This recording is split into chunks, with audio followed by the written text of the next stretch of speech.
Alright, you've probably seen this in my previous video. I did put a label on it because that's why I just got this label writer. One thing I like about the newer dual impulse buttons, these are what's called the 90s, is the dual switch mechanism. So if you look here, you see there's a hammer here and a hammer here. So when you press the button down, they both click. Now, you need to make sure that if you want to utilize both switches at the same time, you gotta wire them in parallel. If you only wire one of them, that's only one switch. So if you wire in parallel for both switches, it means that if one switch fails, the button will still function. However, if there's only wires on one switch and then that switch fails, although the button will click, you need to switch it over to the other side. So it's a dual switch, and the switches here are replaceable as well. And the fact is that the 80 switch only had one single switch and it wasn't clicky. Like, if you take this actual switch out of the button base, leave that there, the button itself, if you push it all the way in, it'll click. But when it's in here, it only presses like halfway, so it doesn't click. It just like goes in without clicking. So now I sometimes see these arrows point the other direction. So like on the bottom floor, this one will actually be pointing toward the buttons, and on the top floor, this will be pointing downwards to the button instead of like being pointing away. It's because here. Now this does have a lamp socket, which I did find on this tag here that the lamp is 28 volts. So it should still work with 24 volts or 12 volts. It should at least light up with those voltages. But I have to get the wirings for these. Now I don't really have wirings for it. I do have a soldering iron, but I don't have a fume extractor. So yeah, so with these lamp sockets, I'll probably have to replace with LEDs if I ever decide to do that. I can use alligator clips technically. Alligator clips technically do work, so. So basically, on the orientation here, this would be the up button if it's on the bottom floor, and this would be the down button on the top floor. This is if there's no host weight features on the panel. It may be separate. So this tag here is because since it's tag here, it looks like this one, when it was pulled from service, that it used to be used as an up button. That's what I had figured, that it was used by an up button.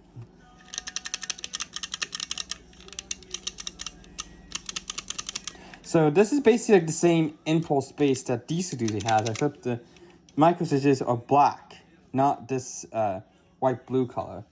But he explains it in such good detail, and his is like basically brand new. And he even has a double impulse fixture panel that has an old switch, like two of the old switches, and he wanted to put one of the columns to have a new switch, and the other one has his old switch. Distinguish between them. And yes, I did have here what the 80s buttons look like because I felt them in the wild. The 80s buttons, when you press softly, there's no click. There's no click.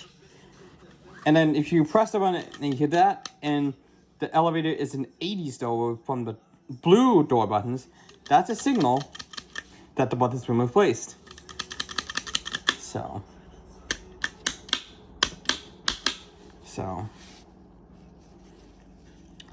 when I got this panel from eBay, the seller stated that it was pulled from a working elevator, I guess. It was working when pulled from service. So it's always nice to have these buttons, because all of these buttons are just a switch and a light on the back. And then in this clear button, it will illuminate, so when you press it, it will actually react. And basically the micro switches to use are literally the same micro switches that arcade buttons use. So if you want to replace these switches, all you have to do is just search for arcade micro switch, and make sure you get the one that isn't a lever. The one with this switch, like what you see in the arcade buttons, and you can put it in here, and you're good to go. Very easy. Very simple. The switches on these on the 90s Impulse is much more modular than say an 80s. An 80s one, you have to take the entire switch base off and replace it with a new switch base. This one here, the switches here can easily just be replaced. Now some Turbo Impulse buttons only come with one switch, and the other one is just a fill-up piece. Which is basically one working micro switch. But you can easily add another switch in if you wanted to, because it's so modular, like what I did here.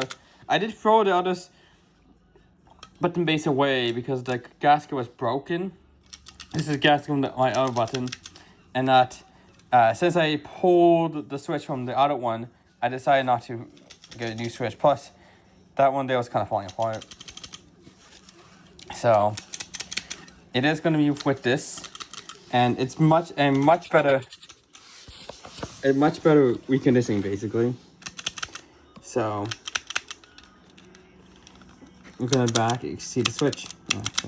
So basically, the Dover carbon, the Impulse one, the 90s ones is a lot more modular than the 80s. So the 80s Dovers are very easy to tell because the door buttons are blue.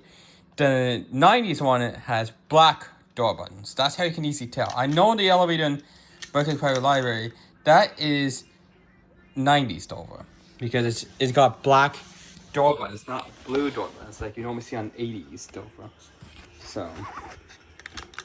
So normally the 90s Dovers that has the black door buttons, they'll have the 90s switch. However, on 80s Dover with the blue buttons, you may have a feel at the 80s Dover Impulse button, which is not clicky. It's not, I mean, it pushes in, but there's no click sound. No satisfying click. So it's nice that they made it so that now there's an option of two switches so that if one fails, the button itself will still function. It's very, very nice.